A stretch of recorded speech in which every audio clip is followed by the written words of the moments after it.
Hello, and welcome to round 2 of the Parenting Roundabout podcast for the week of September 27th. I'm Terry Morrow, and I'm here with Catherine Haleko. Hello. Usually on this podcast, we talk about parenting issues, but once a week, Catherine and I like to get together to discuss TV, movies, books, and other entertainment topics because it's nice to talk about something other than parenting for a change. Last week, we started 2 new series, and this week we are watching the second episode of both Ted Lasso and Only Murders in the Building. So, since we talked about it last, Ted Lasso won itself some Emmys for its first season. Our episode dropped right after the Emmys, and so you might all have wondered, why aren't they mentioning it? That's because we recorded before.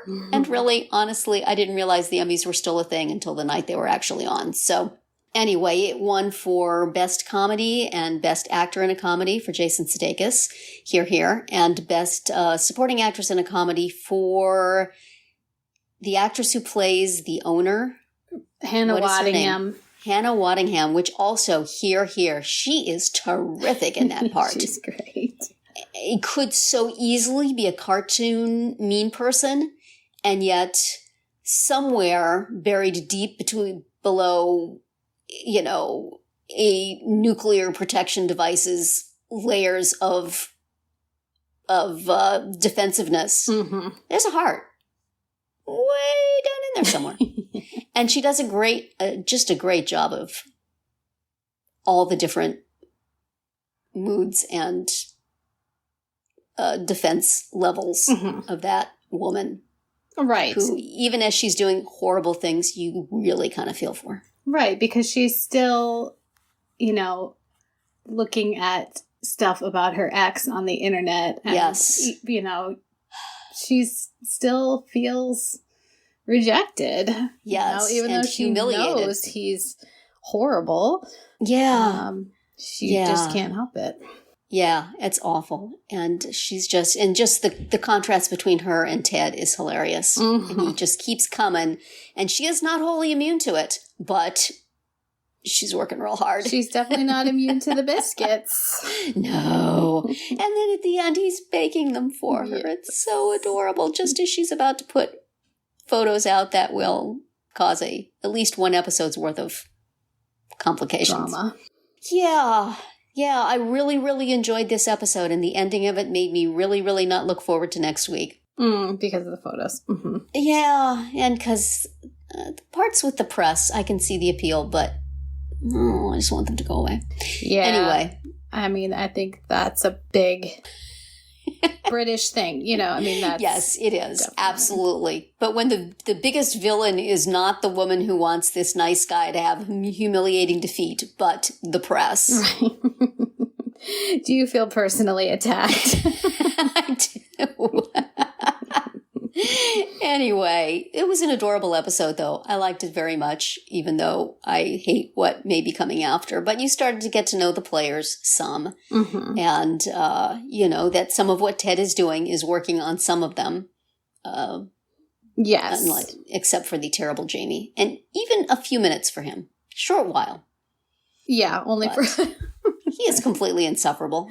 Yes, he's terrible. But anybody who enjoys a shower is thinking a lot more kindly about Coach Lasso.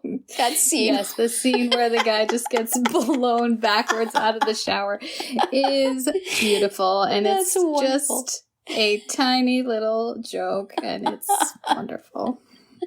Yeah, and the other guy in the shower scene who was appreciating the water pressure is the one who won, I think he won an Emmy for Best Supporting Actor in a Comedy. So we haven't seen all that much of him. Yes. The one who plays Roy Kent, who's the elder statesman and very grouchy all the time. Yes, we haven't. I feel like we haven't seen all that much of him yet, but he must be doing stuff this season because he got the Emmy, and the guy who plays Coach Beard and the guy who plays Higgins did not. Mm-hmm. So I think those are the only ones who are up. I'm not sure. Okay. Because the Emmys? Really? The Emmys? I did not realize until recently, I recognized the guy who played Higgins. I'm like, I've seen that guy. Is it just like a British, hey, it's that guy? He was on Downton Abbey. Oh my! He played a play similar character, kind of a, bumbling. He's got Toady at the top of his resume. Yes, exactly. His name was Sprat. Which is just perfect. just this perfect in the same way that Higgins is. So that's what you call that guy. That's what his name is. That's for sure. Yes. But and there's Amy Ryan is in this, and I feel like I would recognize Amy Ryan. And I was trying to figure out who the heck she is, and then I looked on IMDb, and the first 2 episodes she's credits only. So I think eventually. She might be his wife. Oh, that would make perfect sense. Yeah. And that her first episode would be the one on which he's a tabloid scandal. So,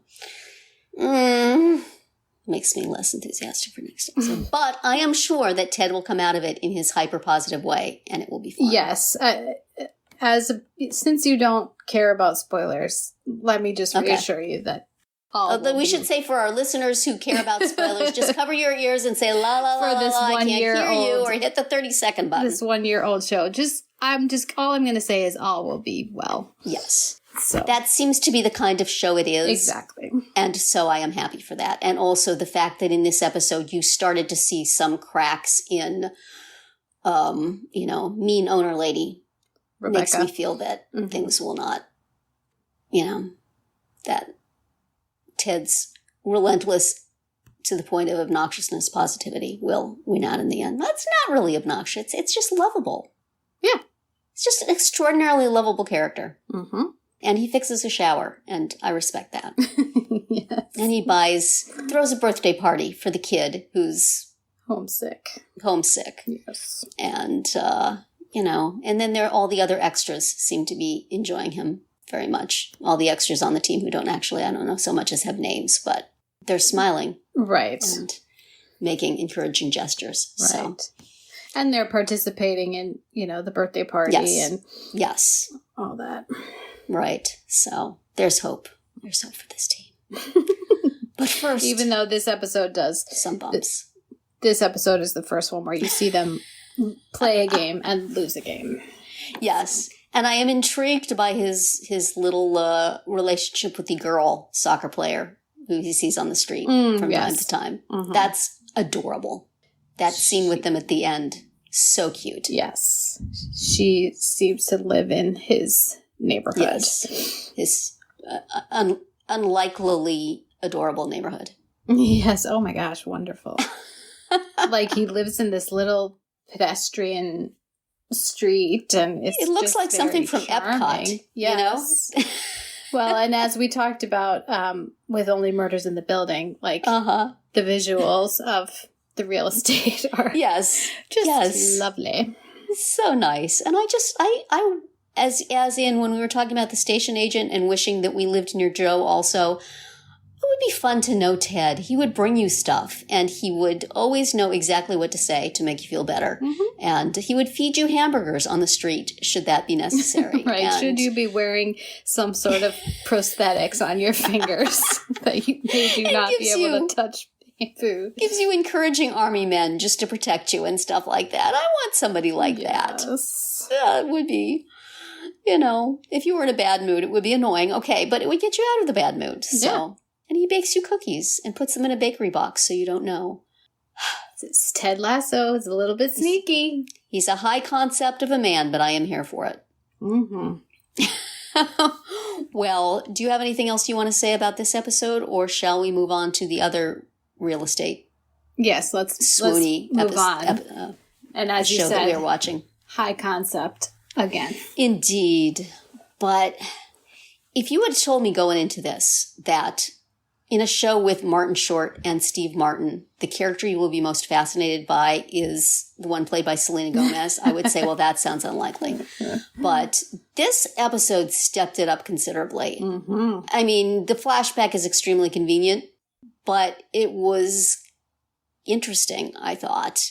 I am now interested in her character and in this whole murder investigation in a way that I was not before, when it was just couple of old men making a podcast and this girl was helping them out. That she has some mysterious past with this guy. Right. Is very, I'm interested. I mean, I'm Wizards of Waverly Place? Exactly, yes. I have good feelings about Selena Gomez because I remember her when she was a little kid on Wizards of Waverly Place, and I liked her in that and have watched her sort of grow up into sometimes, avenues I would have said, honey, maybe not. Mm-hmm. But she's very good in this, and I'm glad that she has an actual story and isn't just the third wheel. Mm-hmm. She's kind of the first wheel. And the characters played by Martin Short and Steve Martin are kind of annoying. So, interesting. Yeah. Interesting turn show. And yeah, I mean, I kind of like the way that they're definitely, they keep shifting the reality and the facts. Yeah. As in with Steve Martin's character, he told her this whole sob story about his parents, and then she saw him deliver that same speech word for word on his old TV show, and so you're like, oh, what a jerk. And then later he's like, yeah, but I took that from my own life, and so you don't know if that's true or not. So it's... But she also is lying to them, even as she is decrying their lying to her. Mm-hmm. And, Martin Short's financial situation will at some point come to a head. Yep. But, I am much more intrigued by it now than I was after the first episode. Right. So... good job. Mm-hmm. And I don't know how many episodes Dead Guy is in, but I am here for the Griffin Dunne, I am a dead person coming to talk to you. Right, with a gaping head wound. For youngsters, American Werewolf in London. Seek it out. But, that was very, very interesting. Well, it's also like Lilly Kane, Veronica Mars. Yeah. Coming back we've missed our dead protagonist's friend coming back to comment on the action. Mm-hmm. Yeah, good. It's a good device. Yeah. And whoever did the casting for young Selena Gomez, excellent job, because everybody knows what young Selena Gomez looked like. So she I'm not sure thinking, how many Short / Martin fans were watching Wizards of Waverly Place. I know you were. That's true. I guess. Well, I mean, their fans have children. True. All you had to do to be watching the Wizards of Waverly Place is to have children. Have children, exactly. I didn't watch it as somebody her age. No. I watched it as... my kids watch things on my bed with me sitting with them. So, hey, Selena Gomez, you're pretty cute. That was a kid's show that I did not mind. Wizards of Waverly Place. Yeah. No, it wasn't bad. It was kind of a fun one. Yeah. The adults were fun on that, too. That's an important thing. I don't want the adults to just be extraneous buffoons. Yes. So good for her. And I hope it continues to be, I don't know if it's going to be each of them is going to have sort of a episode where they're the central to it. Getting their backstory. Mm-hmm. Yes. But I'm very intrigued now by the whole thing involving her and how eventually the other guys will discover it, theoretically. Yeah, I mean, it's interesting that she told, I think it was Steve Martin's character, about, how, I had this group of friends and they were called the Hardy Boys. Why did she reveal that detail? Uh-huh. And not reveal that, by the way, one of them was the guy who's dead. Yeah. But, and she has the picture in her apartment. I guess she's never letting them in. She's never letting them in to where the diamond ring is. Yeah. Yes, I did enjoy how he's like, can I have it? It's in my apartment. Yeah. That's just a non-answer to your question. It's in my apartment. Yeah. Interesting.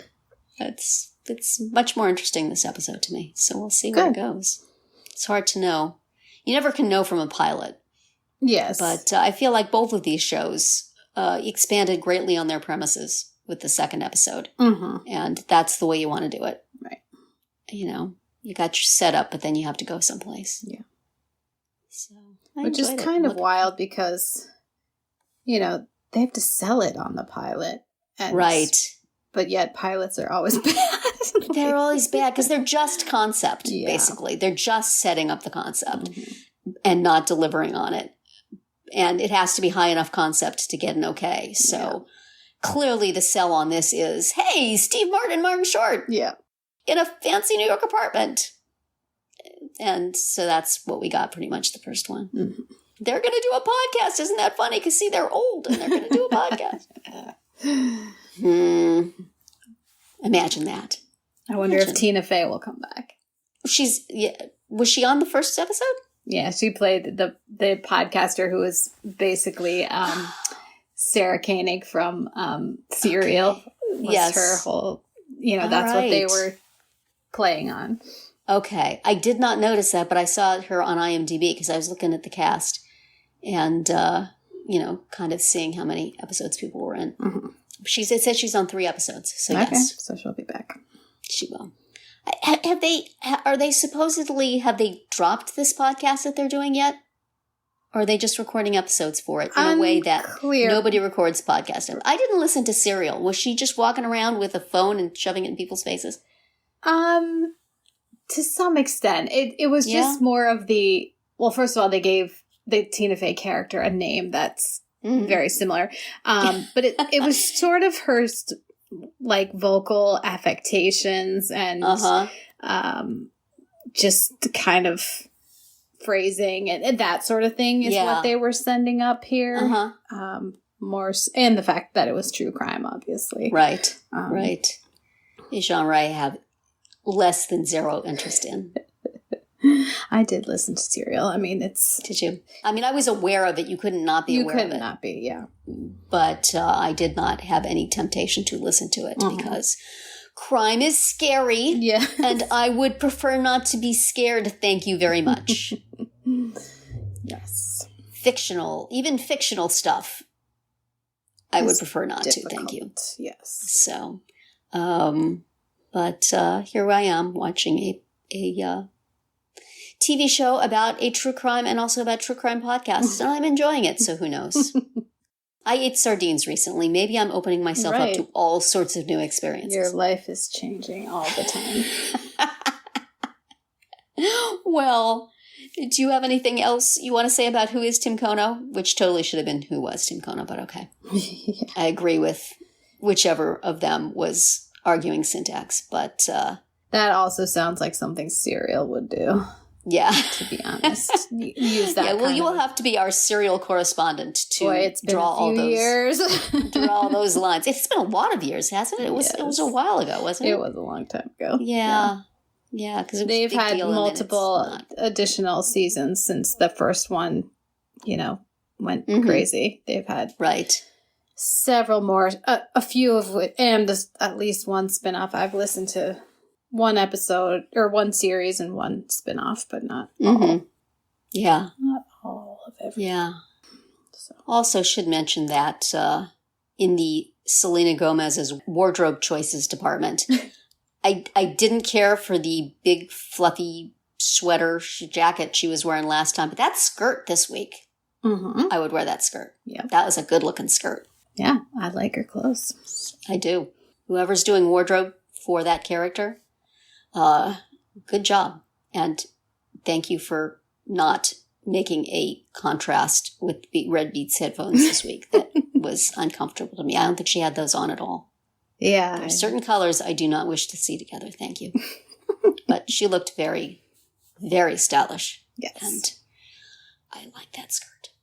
Anyway, next week we will be again checking in on the important details of the mystery and also what is Selena wearing this week in Only Murders in the Building, the episode entitled How Well Do You Know Your Neighbors? I'm going to guess not real well. Not well. And for Ted Lasso, we will cringingly and with great trepidation watch the episode titled Trent, Crimm, the Independent. Is that the unpleasant, tall, mixed color hair gentleman? Yes, it is. Alas, not a fan. But have faith in trust Ted Lasso. in Ted. Yes. Yes. You cannot resist the relentless tide of positivity that is Ted Lasso. That's right. He will find your weakness and he will bake for it. So keep it up there, Ted. It's going to be a rough episode, but I believe in you, man. And that's going to be it for our round 2 today. Please subscribe to our Parenting Roundabout podcast so you won't miss any of our episodes. We have something new for you every weekday. As always, you can find recaps, links, and an opportunity to comment on our website at parentingroundabout.com. Goodbye, Catherine. Bye, Terry. Goodbye, everybody.